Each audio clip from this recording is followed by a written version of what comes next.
ईर्ष्या, जलन, द्वेष, ये हमारे सबसे बड़े शत्रु हैं। क्यों? क्योंकि हमारे सबसे बड़े शत्रु वो होते हैं जो हमें सबसे अधिक हानि पहुंचाएं, और हमारी सबसे बड़ी हानि होती है समय की हानि।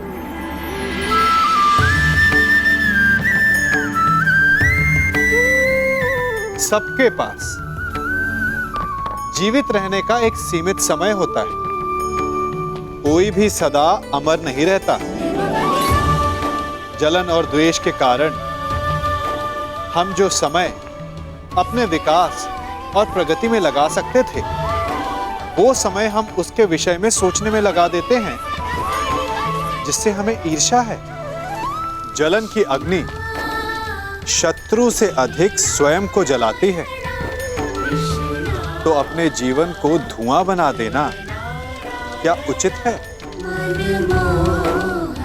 किसी की प्रगति को देखकर अपने मन में ईर्ष्या और जलन लाने से उचित क्या ये नहीं होगा कि हमारे कारण किसी के होठों पर मुस्कुराहट आए? एक बार अपने मन से जलन को निकाल के तो देखिए, अपने आप को बहुत ऊंचा पाएंगे और समझ में आएगा कि इस ईर्ष्या के कारण हमने क्या क्या खो दिया है।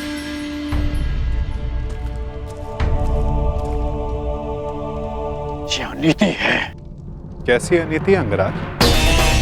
मल्ल युद्ध जरासंध ने स्वीकारा, और नियम यही था कि युद्ध दोनों में से एक योद्धा की पराजय स्वीकारने तक या मृत्यु तक होता रहेगा। जरासंध ने पराजय स्वीकारी नहीं, अंततः उसे मृत्यु प्राप्त हुई। अकारण किसी का वध करना, क्या ये अनीति नहीं? जरासंध ने भीम को क्या हानि पहुंचाई थी? तो उस सर्प ने तुम्हें क्या हानि पहुंचाई थी कर्ण, जिसका तुमने वध कर दिया था? मैंने उस सर्प का वध किया क्योंकि वो मेरे निरपराध सारथी को डसने वाला था। यदि वो सर्प दंड का भागी था, तो जरासंध भी दंड का भागी था कर्ण, जिसने 100 राजाओं की बलि चढ़ानी चाहिए। परंतु मैंने उन 100 राजाओं को मुक्त किया, फिर उसका वध क्यों किया? तुमने जरासंध से संधि की, 100 राजाओं को मुक्त भी करवाया कर, परंतु ये संसार क्या जरासंध के आतंक से मुक्त था? नहीं कर। तुम किसी की प्रवृत्ति नहीं बदल सकते मित्र, और जरासंध की प्रवृत्ति थी आतंक फैलाना,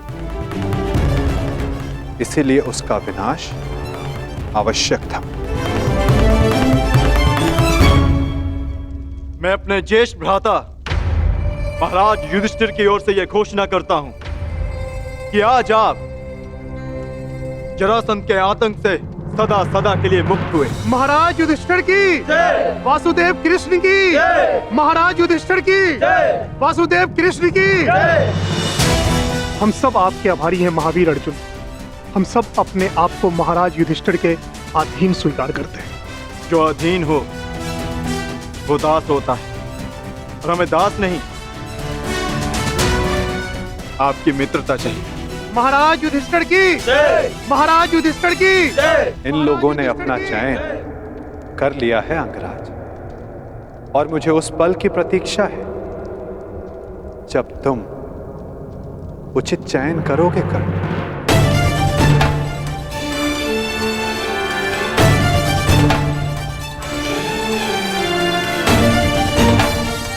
आप ही ने कहा था कि जीवन में कुछ उचित अनुचित नहीं होता।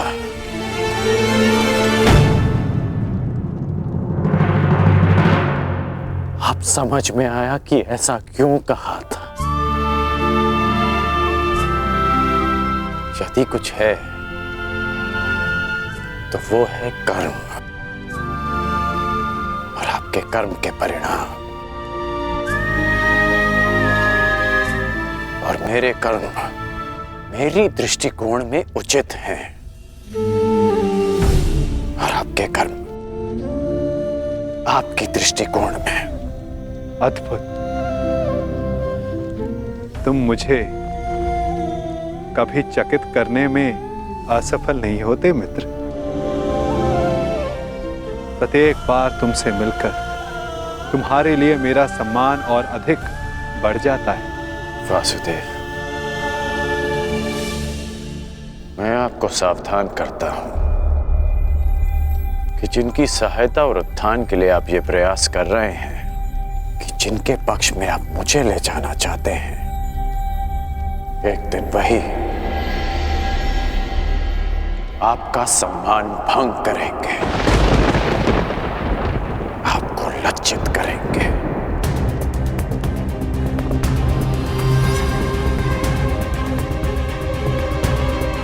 प्रणिपात।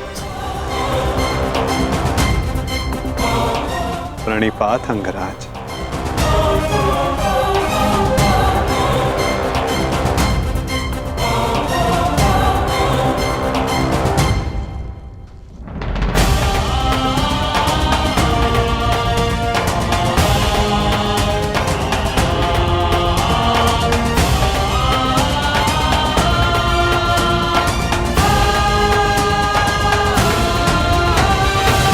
वासुदेव, स्वप्न में आपने मुझसे कहा था कि आप हमें मुक्त कराने आ रहे हैं। वो स्वप्न ही था या सत्य? मनुष्य के स्वप्न ही उसके भविष्य का, उसके अस्तित्व का परिचय होते हैं भद्र विश्वकर्मा।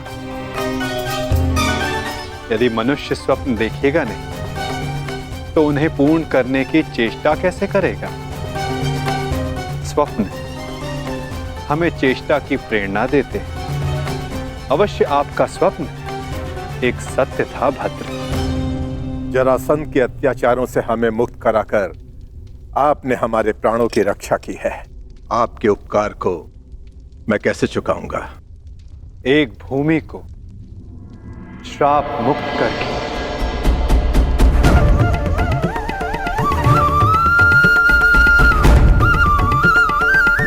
मैं? हाँ, क्योंकि जहां श्राप हो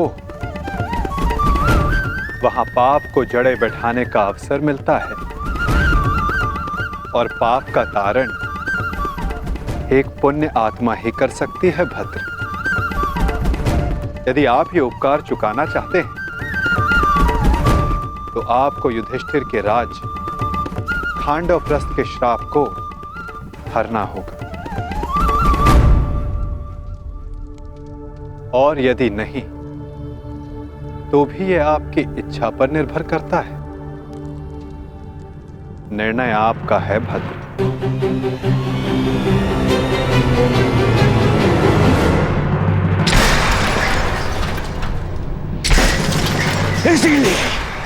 इसीलिए मुझे वो कृष्ण पूरी आंख नहीं सुहाता। हर बार कुछ ऐसा करता है कि मेरा स्वप्न चूर चूर हो जाए। हर बार मामा श्री। स्वप्न की बात कर रहे हो मेरे होने वाले सम्राट? स्वप्न की?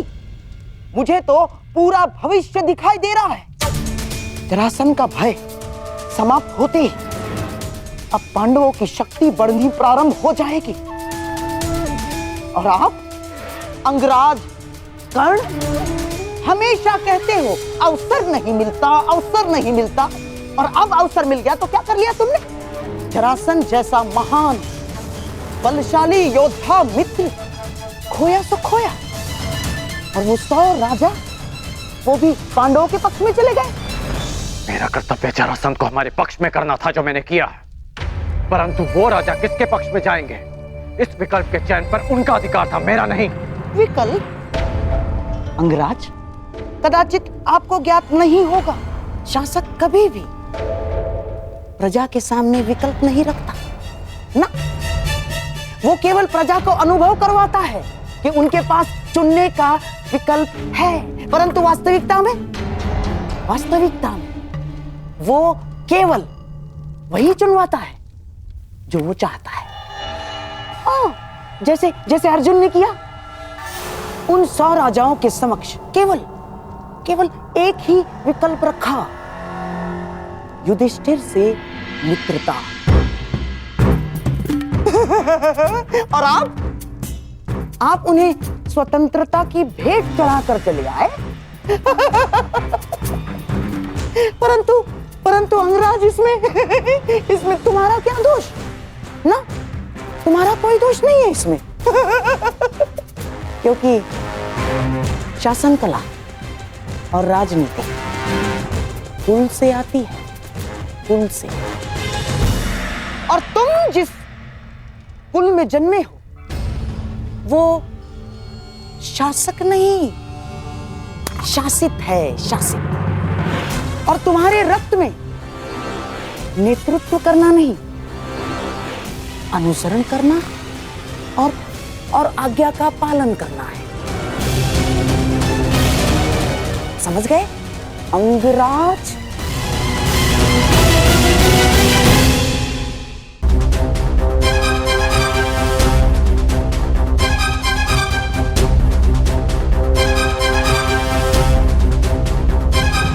मुझे प्रसन्नता है कि मेरा जन्म उस कुल में हुआ जहां रथ चक्र बनाए जाते हैं, कुचक्र नहीं। जहां आज्ञा का पालन किया जाता है, षड्यंत्र नहीं। मित्र दुर्योधन ने जो मुझसे कहा, मैंने उसका अनुसरण किया, षड्यंत्र नहीं। बस मामाश्री, वहां वो पांडव अपना बल बढ़ा रहे हैं और आप मेरे मित्र का अपमान कर रहे हैं मामाश्री। धन्य हो मेरे होने वाले सम्राट। जहां तुम्हारा मित्र तुम्हारा भविष्य पांडवों की झोली में डालकर चला आया और तुम मान और अपमान को लेकर बैठ गए।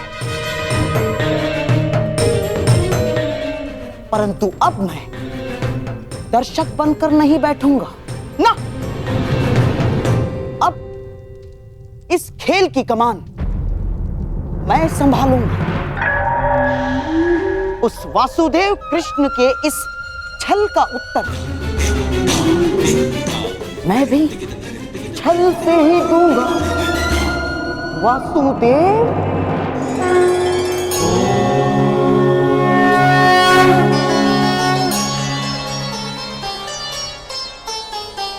नारायणं नमस्कृत्य नरं चैव नरोत्तमं देवीं सरस्वतीं व्यासं ततो जयं मुदीरये।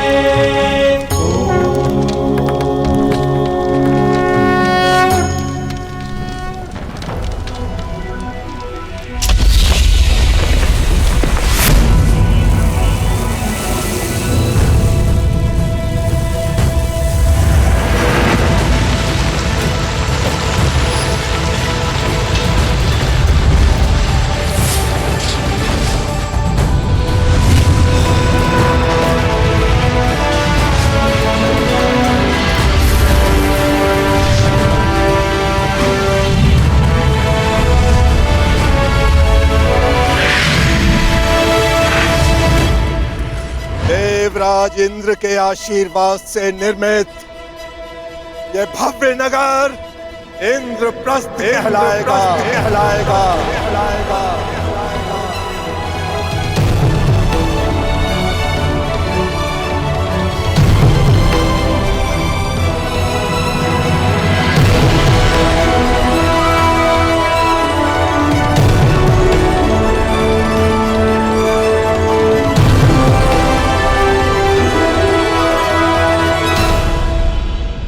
मैं ये इंद्रप्रस्थ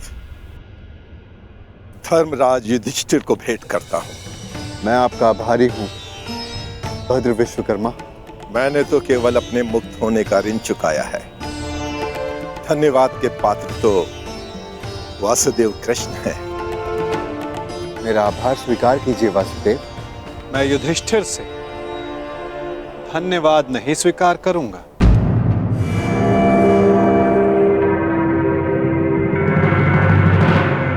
क्यों वासुदेव?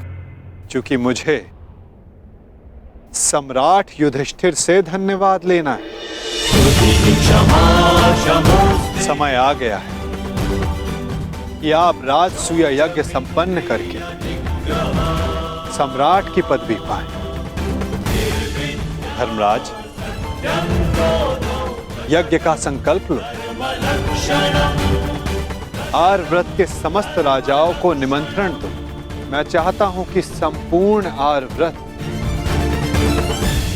आपका प्रभुत्व स्वीकार करे।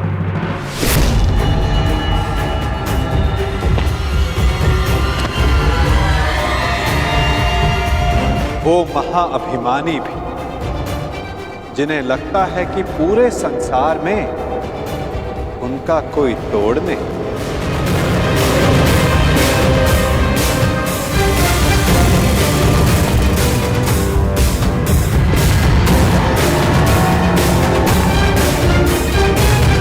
वो जो वरदान के दम में सबको श्रापित समझते हैं।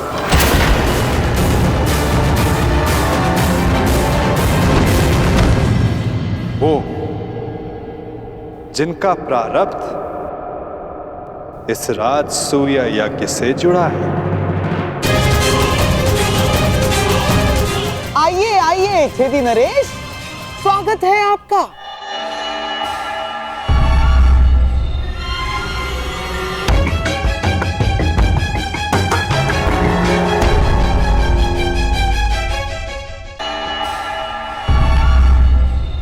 शानदार नरेश, टूटी टांग के लिए चिकित्सक से परामर्श ली या अब भी पतंग की तरह ठिला के चलते हैं?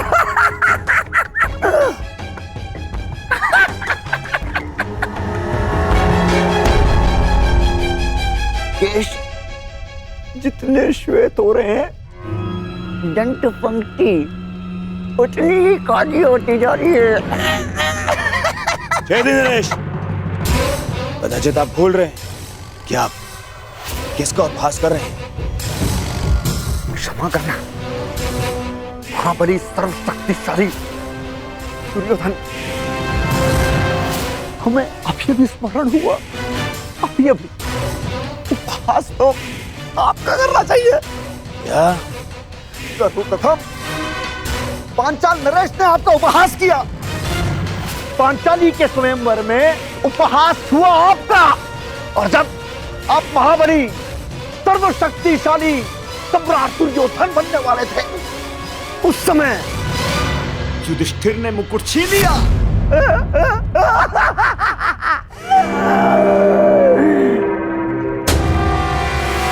और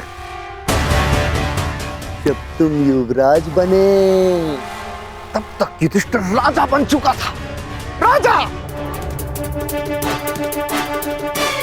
कहावत याद आई, धोबी का श्वान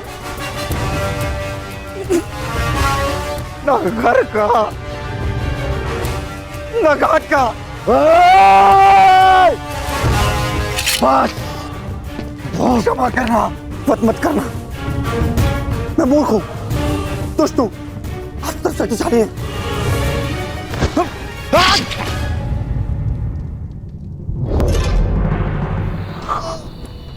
क्षमा करना।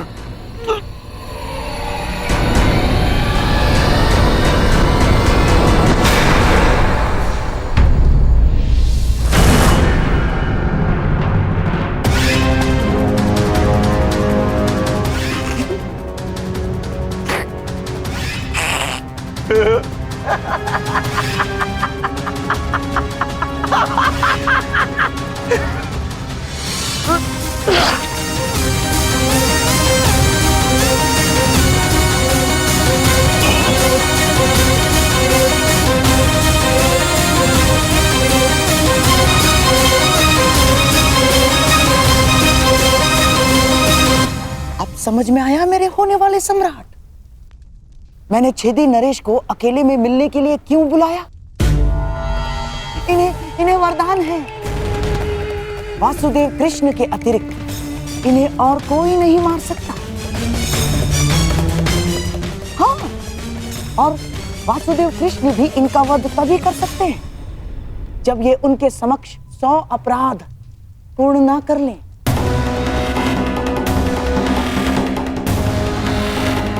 उस वासुदेव कृष्ण के हर छल का उत्तर है ये। छेदी नरेश, शिशुपाल,